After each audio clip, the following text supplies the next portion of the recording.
This has been one of those PGA Tour situations where, as a fan, you kind of pause and think, wait, what is truly happening at the moment? Because two significant events involving one of the biggest names in the game occurred in a matter of days. Additionally, they both came at a really intriguing point in the season. On the one hand, this week's competition featured an incident that, to be honest, seldom ever occurs with this guy.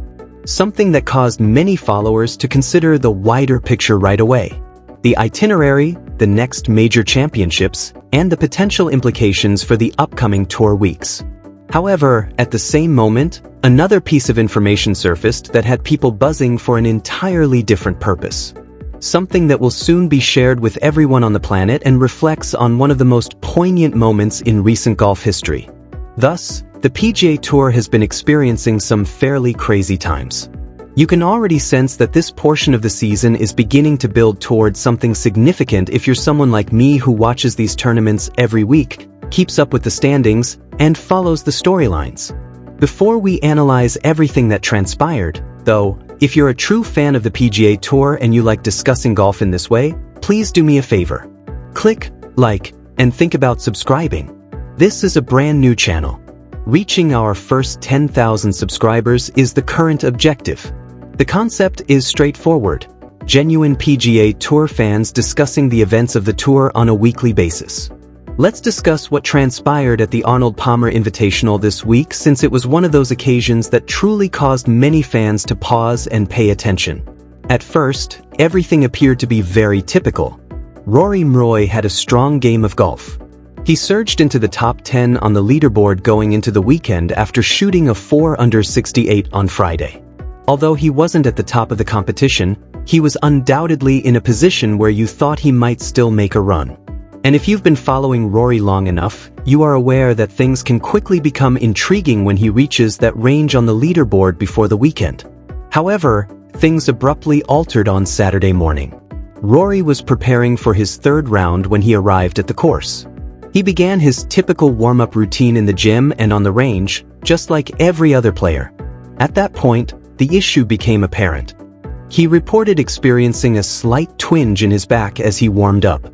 It probably didn't seem like a big deal at first. During a long season, golfers constantly deal with small issues like that. However, the pain worsened and developed into lower back muscle spasms when he began hitting balls on the range. He then had to decide what to do. Rory formally withdrew from the competition around half an hour before his tee time, which was set at 12:55 p.m. Eastern Time. He described the events in detail in his statement. He claimed that when he warmed up, he experienced a slight ache in his back, which worsened and turned into those spasms as he started hitting balls. And as a result, he was just unable to carry on with the event. In addition, he expressed his excitement about competing that weekend, wished the competition a successful conclusion, and expressed his desire to return the next year. This is the portion that truly caught many folks off guard. Rory McIlroy withdrew from a tournament after teeing off for the first time in 13 years. It last occurred at the Honda Classic in 2013. Take a moment to consider that. 13 years. That demonstrates how uncommon this circumstance is. Now, Rory revealed something intriguing in an interview with Golf Channel. He stated that he might have attempted to play despite the injury, but this is where the wider picture becomes important. One of the biggest tournaments of the year, the Players' Championship at TPC Souras, takes place next week. In approximately 1 month, Augusta National Golf Club will host the Masters. This is where it gets insane. In both of those competitions, Rory is the reigning champion. He made the decision that, in all honesty, makes a lot of sense when he considered the fact that he was 9 shots down going into the third round at Bay Hill. He claimed that the return wasn't worth the risk. He made the decision to withdraw, receive treatment, and concentrate on being prepared for the upcoming crucial portion of the season rather than enduring back spasms and potentially aggravating the injury. And for a moment, let's be honest. Fans become anxious if a golfer begins to have back problems. We've seen how tricky back injuries can be in this sport. Fortunately, the current plan is quite clear. Rory had already made plans to take Monday off, rest his back, and then travel to Pontodra Beach, Florida on Tuesday to begin getting ready for the Players. His pre-event press conference is set for Wednesday at 7:45 a.m. Therefore, it is currently hoped that this was merely a precaution and that he will be prepared to defend that title the following week. However, as all of that was going on this week, another Rory-related story surfaced that had fans buzzing for an entirely different reason. In fact, one of the most poignant periods of his career is reflected in this second story. And it will soon be disseminated to the entire world in a manner never seen before. Let's discuss that. As everyone was responding to the events at the Arnold Palmer Invitational, reports about Rory McIlroy began to subtly circulate throughout the golf community. To be honest, if you followed his career for a long time, it's the kind of tale that hits a bit differently. Because this one has nothing to do with a tournament outcome, a leaderboard, or an injury. The trip is the focus of this one. Amazon said earlier this week that a documentary on Rory and his arduous journey to win the Masters will be available on Amazon Prime Video. Rory McIlroy, The Masters Wait is the title of the documentary. Additionally, the release states that it will begin streaming on March 31st. Amazon gave a clear explanation of the project's purpose when they published the announcement. After 35 years of development, they referred to it as a masterpiece. That statement actually makes a lot of sense if you've followed Rory's career, as his tale with Augusta National Golf Club has been among the most poignant in contemporary golf. Since making his debut with the Masters in 2009, Rory has put up some amazing performances.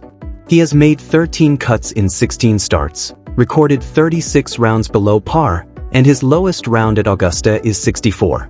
He has also had several significant opportunities to prevail. In 2022, he came in second, and that week will never be forgotten.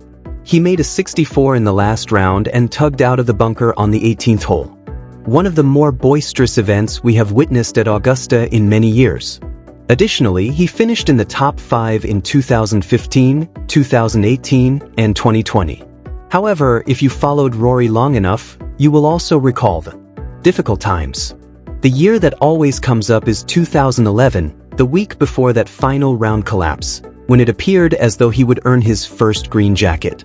Even in 2018, there were times when it seemed like the door was open but nothing came of it.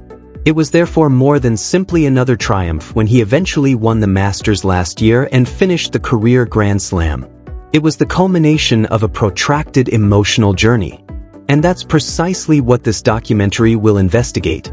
The years of effort, the near misses, the stress, the expectations, and at last the turning point. The timing of this is even more intriguing because Rory is actually playing very good golf going into this season.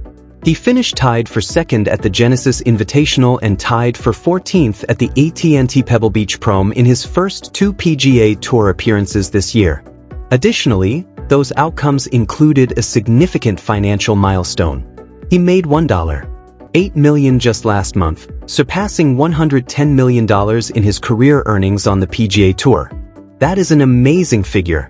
What's truly intriguing, though, is what Rory just stated about his game. He mentioned how his swing and ball hitting are currently quite strong. He expressed his satisfaction with what he observed at Pebble Beach and Riviera, particularly with regard to strokes gained approach, one of the most significant statistics in contemporary golf. Additionally, he mentioned how effectively he drove the ball at Riviera. However, he was unable to make a putt for almost 27 holes. To be honest, Rory becomes really dangerous if the putter cooperates once more. However, this is the point at which everything abruptly relates to the first narrative we discussed. Because now that a massive documentary about the pinnacle of his career is being released, the season is off to a great start, major championships are drawing near, and all of a sudden, a back problem has surfaced just before one of the season's most significant stretches. And for that reason, a lot of people are currently keeping a careful eye on him to see how he does at the Players next week. Together, these two tales demonstrate how fascinating the PGA Tour is right now. On the one hand, you have a golfer who recently finished the career Grand Slam and won the Masters, two of the greatest accomplishments in golf history. The public will soon be able to witness the length and intensity of that voyage through a documentary. However, as the season progresses and the major competitions get near, Rory unexpectedly needs to withdraw from an event due to a back problem. Additionally, such combination generates a great deal of anticipation among fans. Because the upcoming months on the PGA Tour might be extremely memorable if he stays healthy and maintains the level of performance he has shown thus far this season. I would like to hear from you folks now, though. Do you believe Rory will be prepared for the Players the following week? When the Masters documentary comes out, are you eager to watch it? I always enjoy hearing how other golf fans interpret these events, so please share your opinions in the comments. Remember to subscribe to the channel and like the video if you like to follow PGA Tour news like this. Reaching our first 10,000 subscribers is the current objective for PGA Tour Today, a brand new channel. Therefore, if you're a true PGA Tour fan who enjoys candid discussions about current events in the golf industry, please subscribe and assist us in creating this community.